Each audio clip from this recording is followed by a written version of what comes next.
This B Podcast Network show is presented by IXL. IXL's all-inclusive online teaching and learning platform simplifies edtech needs and accelerates achievement in 95 of the top 100 U.S. school districts. IXL delivers personalized learning across a comprehensive pre-K-12 curriculum, including math, language arts, science, and social studies, and it helps you assess student performance through actionable real-time insights at every level of your school or district. This one solution performs work that typically requires dozens of different tools. Want to find out why so many leading districts trust IXL? Visit ixl.com/BE. That's ixl.com/BE. We're proud to be sponsored by MyFlex Learning. MyFlex Learning is a scheduling platform that helps middle and high schools meet the individual needs of all students. Schools can easily create and manage time for flex blocks, win time, activity periods, RTI, counselor and teacher appointments, and much more. And with its built-in accountability tool and reporting features, MyFlex Learning solves your challenges around getting kids where they need to be and understanding how flex time is spent. Make your flex time work for you. Visit myflexlearning.com/BE to learn more and receive $500 off the first year. That's myflexlearning.com/BE.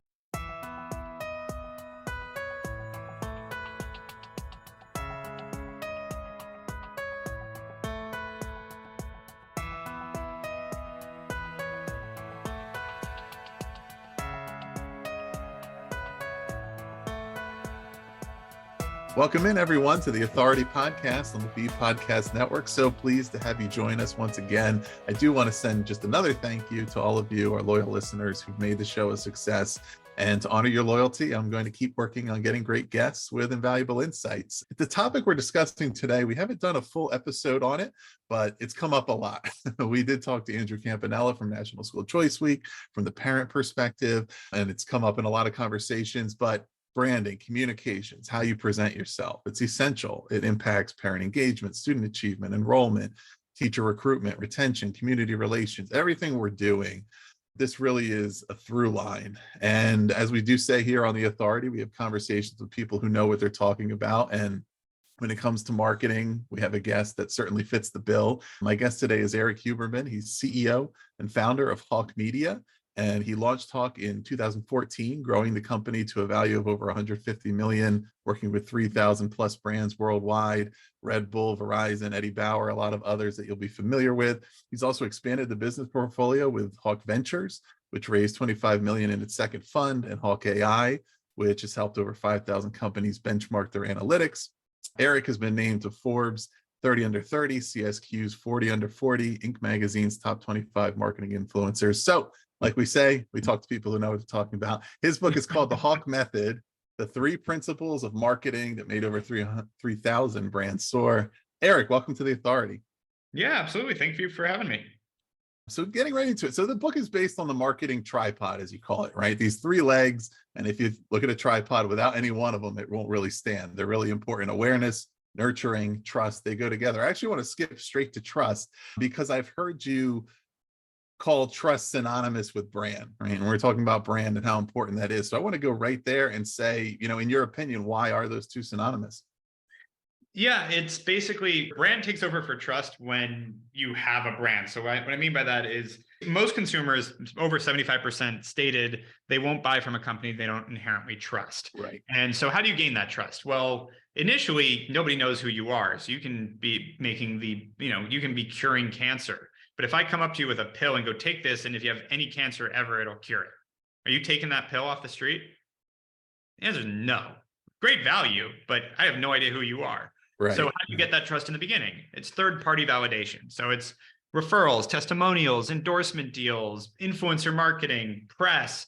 It's basically borrowing someone else's trust and making it your own, and someone else's brand and making it your own by them leveraging that other brand. And that creates trust. It's that third-party validator. And so that's how you start. But then over time, there's going to be stories that people over and over again about people, you curing cancer with this pill. And then people go, oh, it's actually legit. Like, look, it's happened. It's worked. And now I've seen it over and over and over again. Now I believe it. And now you have an inherent brand. A better example of this would be like McDonald's.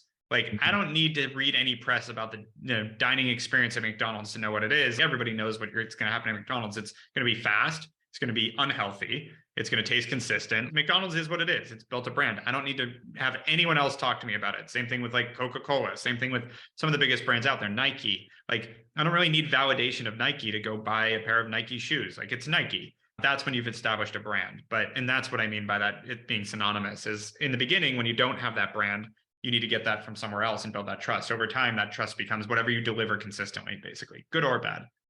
Right. And so much of that is, to engender trust, we need to think about who are we to the audience, right? And what matters to them.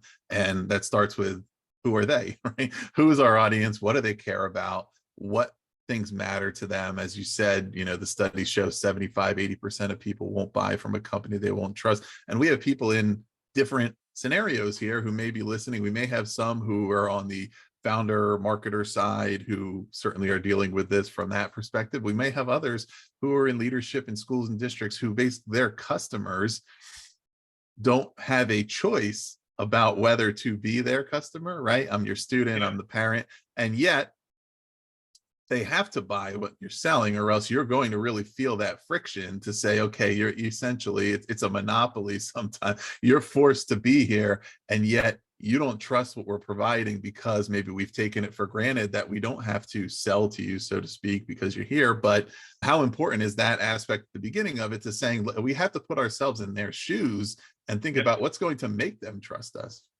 In my work, I've collaborated directly with hundreds of educators to support their success. Do you know which of their edtech frustrations comes up time and again? The sheer number of tools out there and the difficulty of knowing which ones schools like theirs are using to get results. IXL is different. Not only does it perform the functions of dozens of tools, it's currently delivering results for 1 in 4 U.S. students, including those in 95 of the top 100 districts. Another major pain point that comes up: when a school is excited to implement a new tool only to find out the teachers hate it. Yikes. It helps to know that IXL is loved and trusted by more than 1 million teachers, saving them time on prep work while enabling them to better support student learning. IXL is research proven to accelerate achievement. Studies across 45 states show that IXL schools outperform non-IXL schools on state assessments. And independent research from Johns Hopkins University verifies that IXL meets ESSA Tier 1 standards. With those results combined with IXL's teacher-friendly reputation, what more could you ask for? If you have a goal to increase achievement for all students, make sure to find out what IXL can do for you. Visit IXL.com/BE for a demo. That's IXL.com/BE.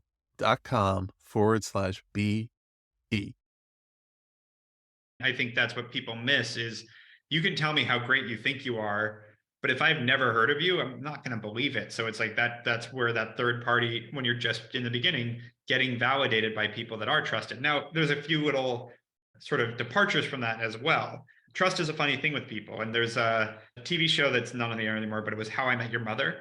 And there's a part of this, and now I have more of a story to this. So I've been talking about this with my team for pretty much the entirety of Hawke Media, where the main guy in it, it's all him reminiscing about the story about how he met their kid's mother. But he's talking about basically his, dating experiences in New York City as a, late 20s guy. And one of his best friends is this total, sort of player kind of guy that's always picking up women. And his favorite thing, he's always trying to get Ted's the main character. Barney is always trying to get Ted a girl. And his way of doing it is he walks up to random girls and goes, "Hey, have you met Ted?" And just makes the intro. They don't know who Barney is. They don't know who Ted is, but this guy's introducing him, and it's a great icebreaker. That builds trust. Again, they don't know who Barney is, but then by Barney saying, "Have you met Ted?" they immediately, it brings down the defense, and they go, "Oh, well, this guy is validating this guy, so maybe." So when it comes to building that third-party validation, my favorite, business example of this is, like, for you personally, do you buy things on Amazon, Ross? I do. Cool. Do you ever look at the reviews? Like, do you look at how many reviews it has, or if it has a 5-star review? Like, is that something I do. Yeah. Understanding all the problems with them, I still do. That's exactly, you just went to where I was going with that. I'd say, I've said this in like physical rooms, and been like, show of hands who looks at them, show of hands who believes that most people are faking their reviews. And everybody Right. agrees they're probably fake, but just because they're there, it makes me feel a little better about the purchase, which is bizarre. We all are rationally aware that it makes no sense, but we still do it because there's something in our biology or human nature to have that third party validation, even if that third party we don't trust either. So like that's part of that building trust. Now, don't game it too much because then you'll get a reputation of being sleazy. Like people, that'll affect your brand in other ways. Like it's not about just like being shitty about this, but understanding how that works so that when you're constructing it, knowing that you don't necessarily need, you know, one of the biggest, you don't need Taylor Swift to pump your brand to create trust. Like that might do just as much as like a random fitness influencer, like actually. So it's figuring out like how to play this game in a way that serves that purpose and the purpose it's trying to serve. I think a lot of times too, again, you mentioned the book, like we talk about the 3 pillars: awareness, nurturing, and trust. Awareness being like, how do you create new awareness for your company so that you introduce new potential customers? Nurturing is what do you do with that awareness to actually nurture them to be a customer and stay a customer? And then we talked about trust. Some people will go down the avenue of trying to fix their trust, but then get distracted with, well, how does this create awareness or nurture that awareness? It's like, don't like, sometimes things do have multiple purposes, but careful serving 2 masters. So like I say that because back to Taylor Swift, you can reach her whole audience, but if your purpose is to build trust, I don't care about reaching her audience. If you're looking at Taylor Swift as an awareness play, there's probably cheaper ways to go get that as many impressions as you get with her. So you have to really think about what are the other options versus just going with a major celebrity or something like that. One of the things that I think about is how often the influencers are inside the building that we're not tapping into. In the case of, for example, on a broader case, I'm in here in Washington, D.C., and the local NFL team has had its share of disrepute over the years, right? But when they hired a coach, Ron Rivera, who was a highly respected person that a lot of people thought was, you know, it almost rubs off to say, oh, well, if he says it's okay over there, maybe it's not as bad as we think, you know, or Yeah. in the schools, right? How powerful your teacher, right? People trust people more than organizations.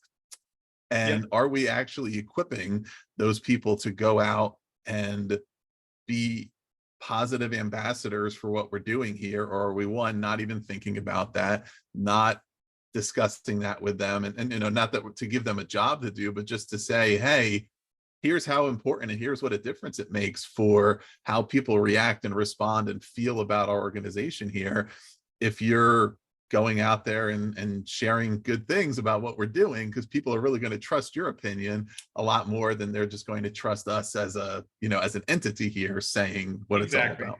Yeah, the faceless entity thing is a part of the problem. Is like, I don't know who this person is. So like, you know, for us, like I don't know who Hawke Media is. I know who Erik is, which is why I'm on podcasts and very forthcoming with what we're about and who I am, so that there's a face to it, which is, again, you even look at companies like, who cares who Tim Cook is or Elon Musk or Mark Zuckerberg, but people care. That's the face of the company, and the face of the company actually matters. So it's that creating that personification is important, because when you don't have that, and I would say some brands get away with it. I actually can't name the CEO of Nike.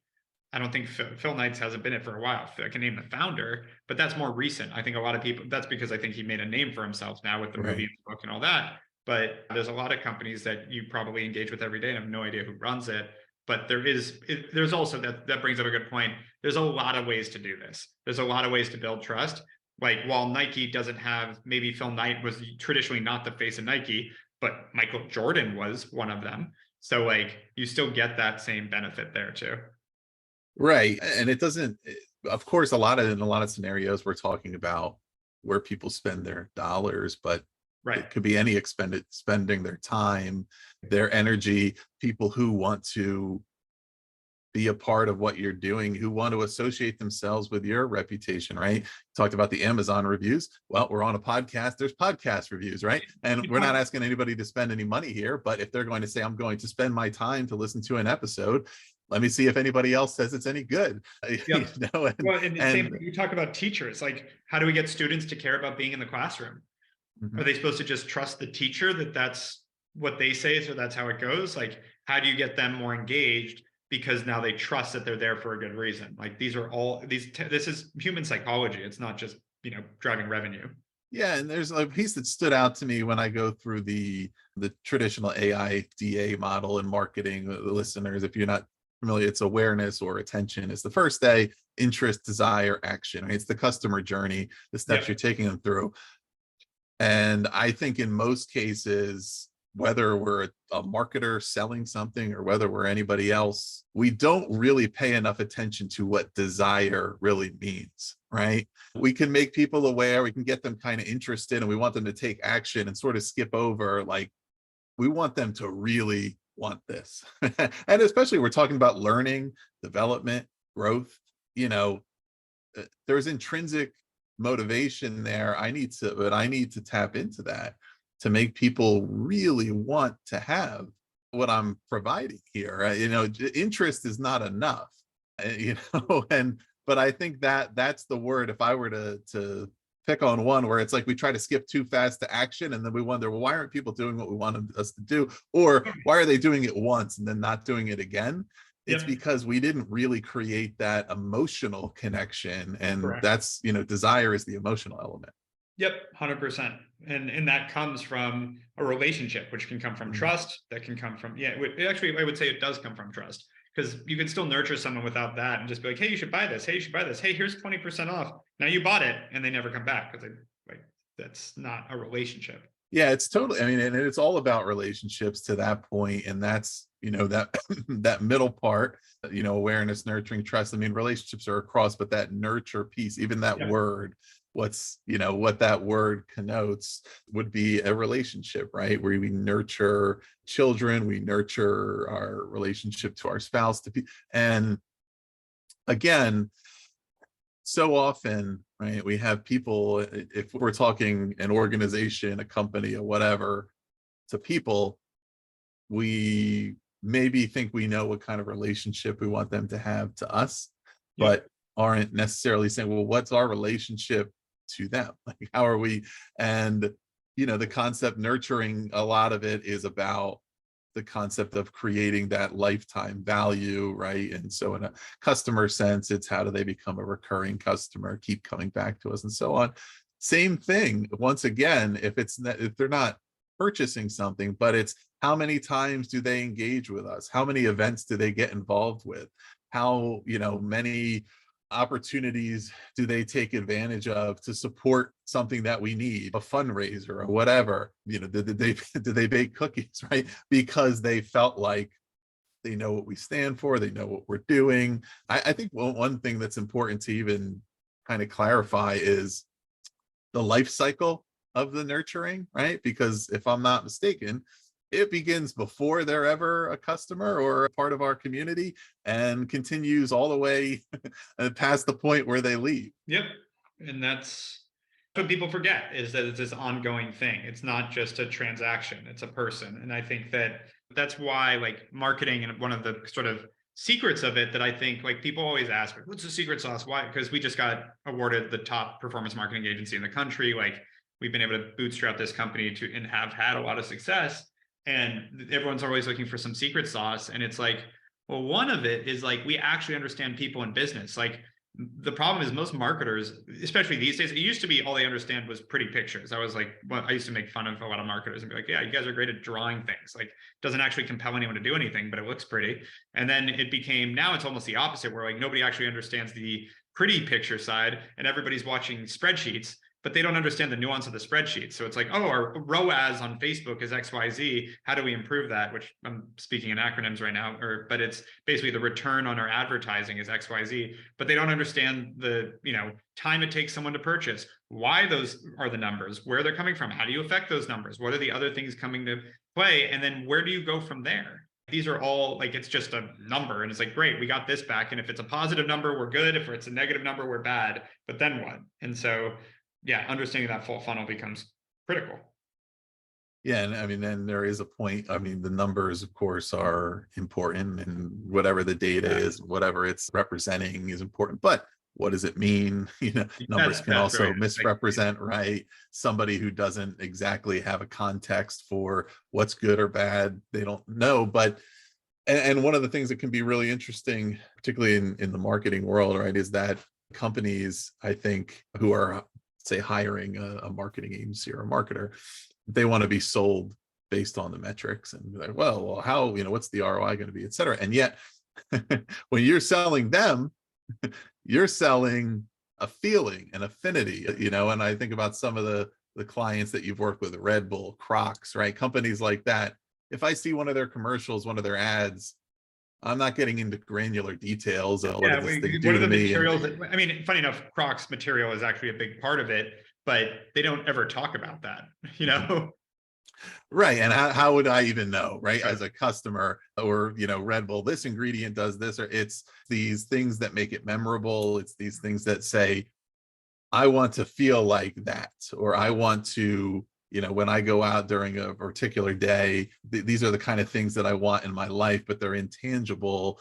They're tapping into personalities, again, to the relationship piece. You need to understand who you're working with at an early stage and have done the homework to say, well, what are the things that people are interested in feeling and knowing and doing? And I see it plenty among people who are technically professional marketers, but certainly among those who aren't, who are a product creator, who are a leader of whatever organization, that they jump way too fast into in the weeds.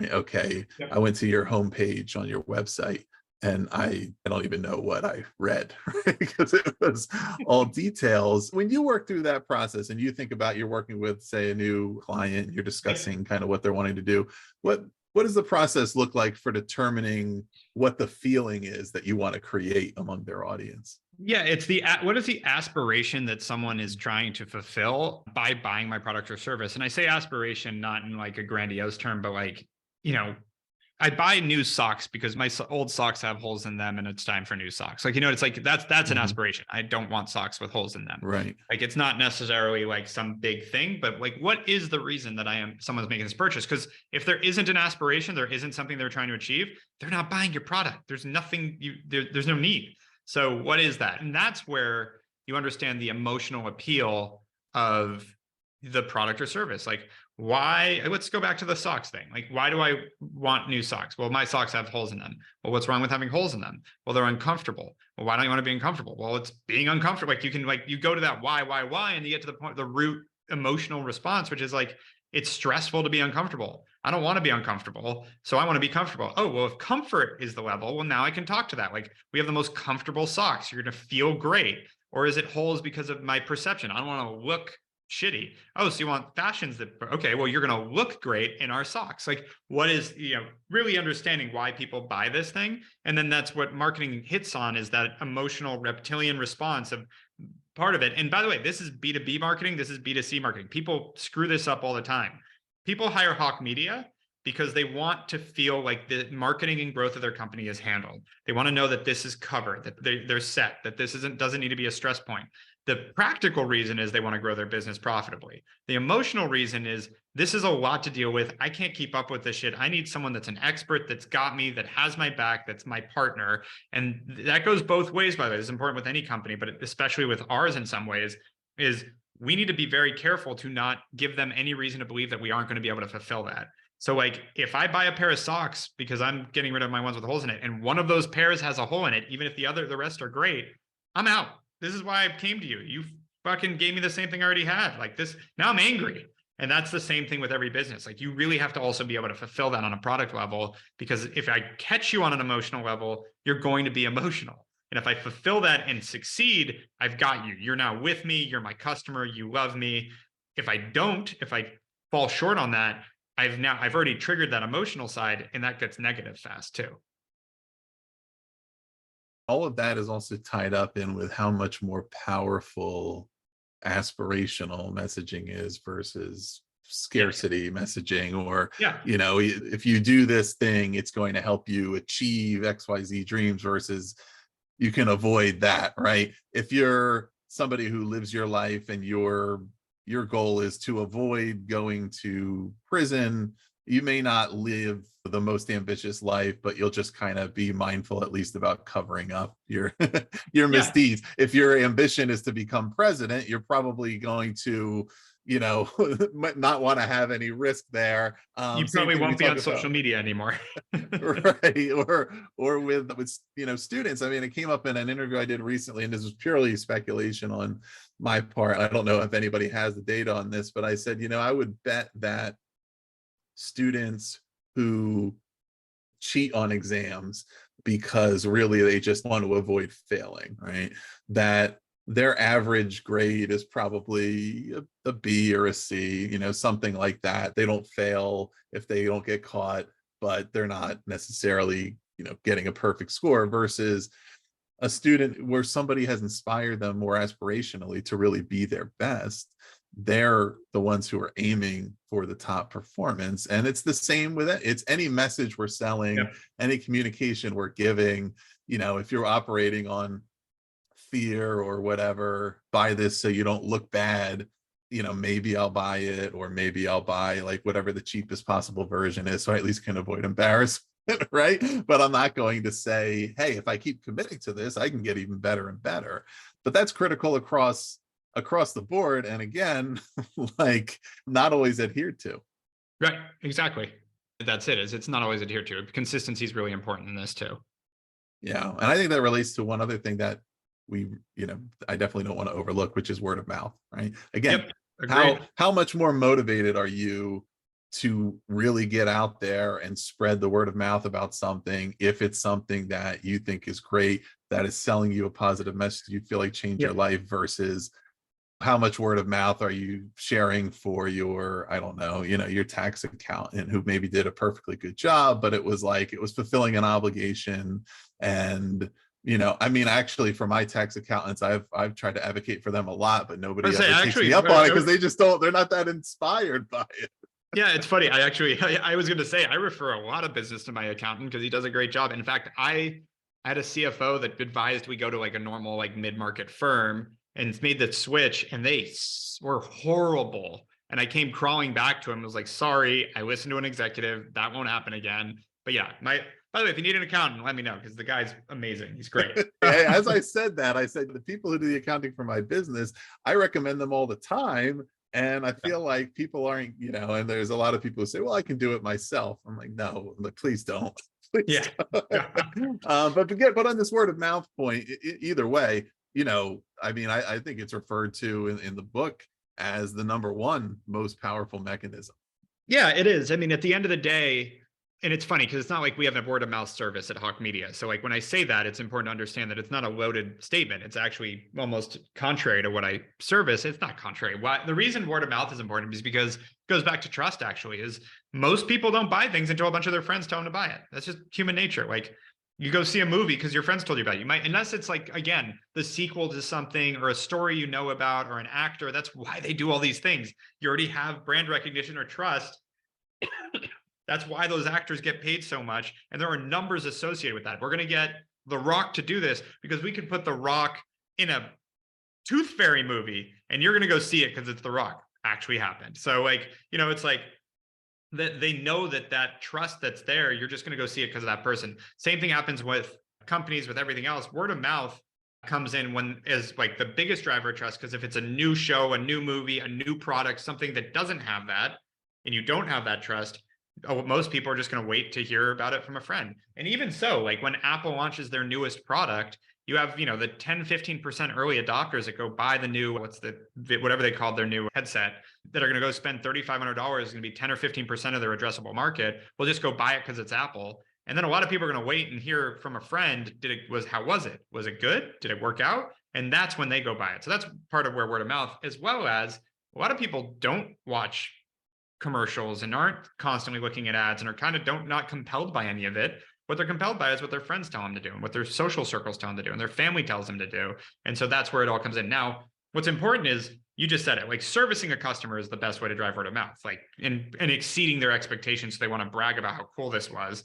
But one thing that people miss that's super critical there is making it easy. And how you make it easy, the one thing that we try to work on with a lot of our clients, and we're really adamant about, is you need like 5 to 7 words that are easy to re-articulate that define what you do. So for Hawke Media, we're your outsourced CMO and marketing team. So when people go try to tell people, oh, you got to work with Hawke Media, they know how to like a quick pitch. It's like the modern version of an elevator pitch, but it's that 5 to 7 words that will make it easy for me to articulate what you do so that I feel comfortable telling other people about it. Because that's really important. If you can make it easy, they'll go tell a bunch of people. But if I said, oh, well, we're a performance marketing agency that specializes in Facebook, Google, email, SMS, chatbots, web design, graphic design, strategy, data, I can actually say this to someone in person really quickly and go through everything we do and how we do it and do the 30-second to 3-minute pitch. But that's not what I'm doing. I'm asking other people to talk about me. They're not going to regurgitate that. So the moment they go to try, they're like this marketing performance, they do like social media and like, I don't know, but maybe you should talk to them. And that Right. one time that happened and they were uncomfortable talking about it, they're never talking about me again. Right. And so instead it's like outsource CMO, outsource CMO, outsource CMO. And then they go, you got to talk to Hawke Media. They're like this outsource CMO. And then the person goes, oh, okay, yeah. And boom, that felt good. Now I feel comfortable doing it again. And I've just driven word of mouth. And with every company, helping people articulate what you do becomes a really big driver, because now to bring it back, like for advertising, you're generally attracting those 15% early adopters, 10, 15%, what I was talking about with the headsets, like that small group that will jump in just because it's something cool and new and they like that stuff. There are people like that.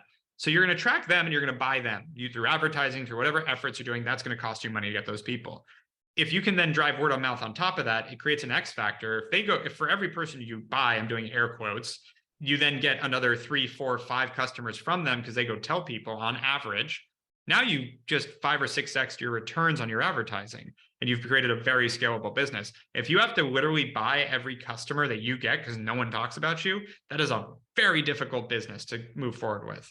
Right. Yeah. And exactly. It's not scalable, right? You can't go to each individual and fully from the ground up build a total relationship with them and resell yourself. To your point about the outsourcing of the clarity of how to create the word of mouth, something we've talked about on here before, right? If you don't tell people your story, they'll fill in the gaps, they'll make up their own. If I don't tell you what my values are, you're going to intuit whatever you think they are. If I don't tell you what our organization is doing here or our mission or what we're striving for, you're going to describe it however you describe it. And You're going to have, at the very least, you'll have the people that like you, but they're telling 1,000 different stories about what you are. And at the most, you're going to have people who misinterpret or, negatively interpret what they think you are, stand for no other reason than they think you're hiding something, you're not being clear, you're not being transparent. The word of mouth piece also, it reminded me that I should touch on the point of,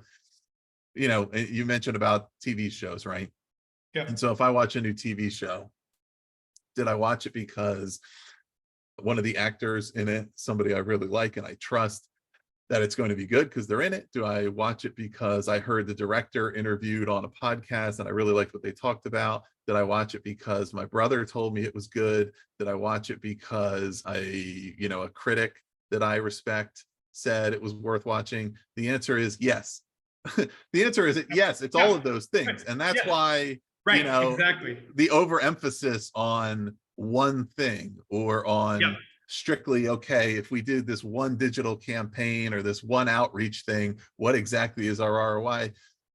One, no one thing really works by itself. And two, people are unreliable narrators, right? So I've worked with companies who say, well, we did this campaign and, people didn't really tell us that that's what referred them to us. And I said, well, how do you know? I mean, because maybe they heard about you a few different times and one day your salesperson called them and they picked up the call because they said, oh yeah, I've heard of them, let me hear them out. Or, people, they need to hear a bunch of different ways from a bunch of different people before they take action in this crowded marketplace. So you have to have a holistic plan. Well, I love that you're saying that, because like one of the biggest fallacies I've watched in the past decade, and like a really quick way for me to know a marketer doesn't know what they're doing, is to hear the word attribution. Because is it important to track where things are coming from and get the best visual of how things are coming into your funnel? Yes. Is it possible, like what you just, we deal with that all the time when they're like, well, this customer clicked on a Facebook ad, a Google ad, an email, and then answered a phone call and then converted. So do we give 30% credit to Facebook and then 20% to Google? Like, this is shit marketers are actually trying to figure out. And the answer is it's 100% to all of them. It took all of those things to get that customer. There's no split of that customer acquisition. It's all of them together is what drove it. And for some reason, sincerely, most marketers do not understand that. And it's exactly it. It takes all these different things working in conjunction. And what I always talk to people about is like, you start with the basics, you build that out, you make them work, and then you add to your marketing mix without taking things away. That's what makes things more robust. You constantly add new synergies because these all work together. Someone sees a digital ad, then we do a mailer, then we do an email, then we do this, and then we start to get into TV. I don't stop doing mail to do TV. I do both of them. And I keep adding and adding as the company grows, because that's where you get, again, those synergies. Right. And this also really came up on a recent episode regarding our ability to change, and that we have this fear of change based on imagined consequences, and yet after change occurs, our mind has this plasticity where we don't even remember what it was like before that. It's the same thing with awareness, right? There's these companies that you don't remember when you became aware of them. You don't really remember any time when you weren't aware of them, but there was a certain point when you didn't know about them, and then you did, but you don't know why it happened. It's just because there was a lot of touch points. They just kind of connected with something. Erik, before we wrap, I wanted to ask you about one more topic. This is a space I know you've gotten involved in. It's AI, right? It's what everybody's talking about, but particularly in this case, when we're talking about I just mentioned fears that people have of change, right? The fears that we're trying to put around restrictions that are, I think, going to end up being self-defeating or purposeless. And then also for this next generation, right, of students who are preparing for the future for this. And we're trying to say, like, how do we avoid this versus how do we empower it? Yeah, no, people are trying to develop tools to discover if students are using AI for their work. It's like, are we not preparing them for the future? Because that's what they're going to be doing in the real world. So like, why would we do that? I just saw a friend of mine was going on a rant to his kids' school about this. So yeah, it's an interesting topic. I think, yeah, in terms of how we're preparing people, like, listen, everyone's afraid of change, but the one thing I think is also interesting is our country has become fascinated with innovation. I don't think that's necessarily a bad thing, but people always forget that human adoption is slow. And so, the headlines I remember from like 4 years ago were that, there will be no truck drivers by 2025. That's the prediction. I don't know who made that prediction, but that was every headline. And it's like, now we're halfway through 2023. Do we think there are no truck drivers in the next year and a half? Right now, I hear there's a shortage. So no, that is not how these things work. Do I think AI is going to replace all jobs by 2030? No. Do I think that things will shift? To me, this is like when computers came around, everyone said, well, I guess art directors are done. Computers will just do it.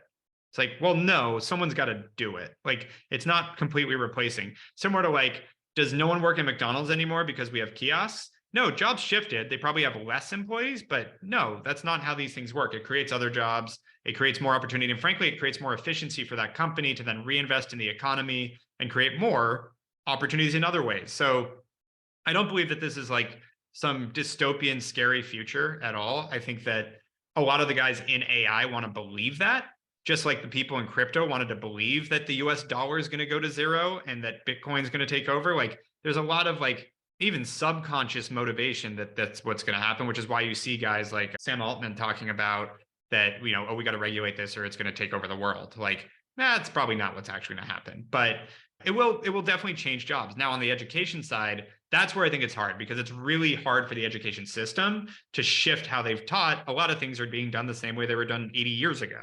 And so, understanding that, like, yeah, making someone write an essay versus go put together a really good prompt on AI and then edit it to be your own and go pull new sources and add to it. Like, that's how you should be teaching people, is like, how to become a great curator and editor and researcher, not how do I go write, 5-paragraph essay, which, by the way, like, I loved English as a kid. I'm not trying to like shy away from that, which is weird to say because I wasn't that academic, but I actually really liked writing. But I would say if I was going to go back into school now, knowing what I know, if someone was telling me to go write 5-page essays or 5-paragraph essays, I'd be like, I want to understand the mechanics of this, but from an editing standpoint, so I can go leverage this with a chat GPT and then make it my own, because that will be a much more efficient use of my time. And that talent will be very useful in the market. Right.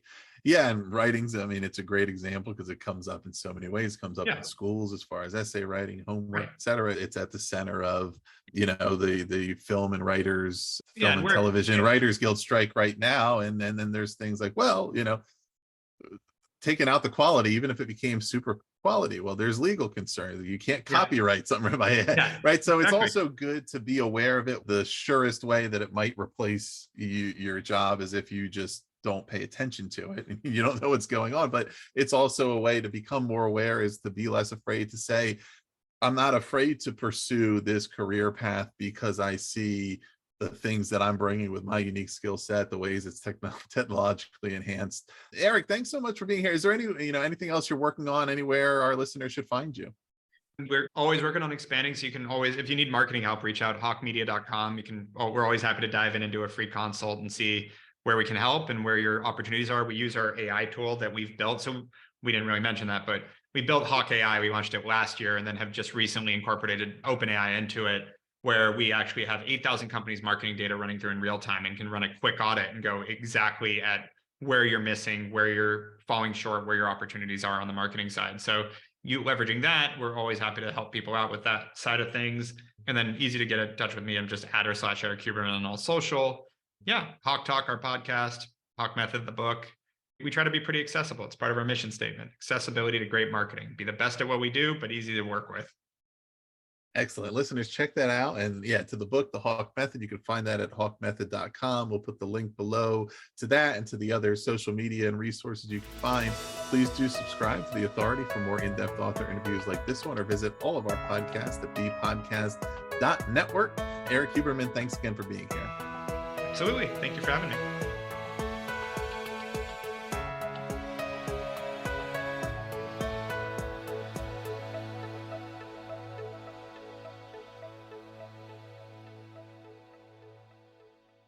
This has been The Authority Podcast, hosted by Ross Romano, edited by Gage Sanderson. Do you want to simplify your school's technology, save teachers time, and improve students' performance on state assessments? You can do it all, but don't waste another minute. Head straight to ixl.com/BE to learn how IXL's research-proven teaching and learning platform can help you achieve all of these goals. That's ixl.com/BE.